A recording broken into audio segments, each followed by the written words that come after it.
Yesterday, Vermont Senator Bernie Sanders came out with his 10-point education plan, recalling the civil rights lawyer who successfully argued before the Supreme Court that racial segregation in public schools is unconstitutional under the 14th Amendment, and later went on to become the first black justice. The Thurgood Marshall Plan for public education aims to combat racial discrimination and school segregation.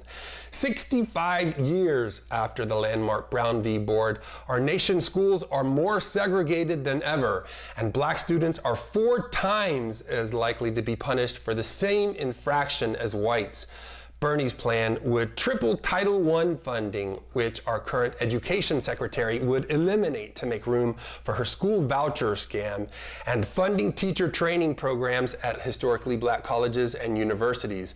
Studies show that students of color with at least one teacher of color are more likely to attend and graduate college. Currently, only 7% of public school teachers are black.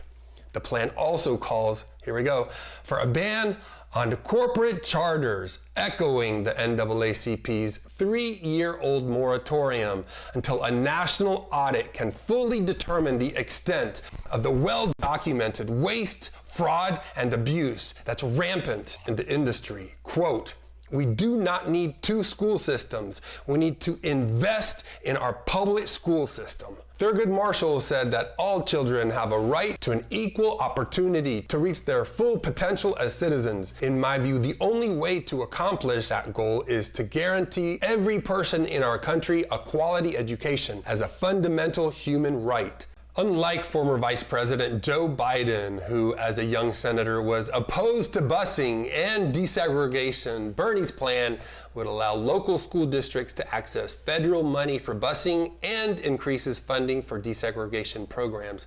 The charter school ban is expected to cause a rift in the Democratic Party, as several frontrunners have extensive financial ties to the industry. Cory Booker and Beto O'Rourke, I'm looking at you. Kamala Harris has also taken contributions from education profiteers.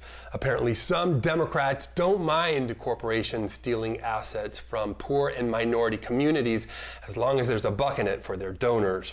Critics who say the plan is too bold should remember it's the same thing they said about Bernie's Medicare for All plan just a couple of years ago.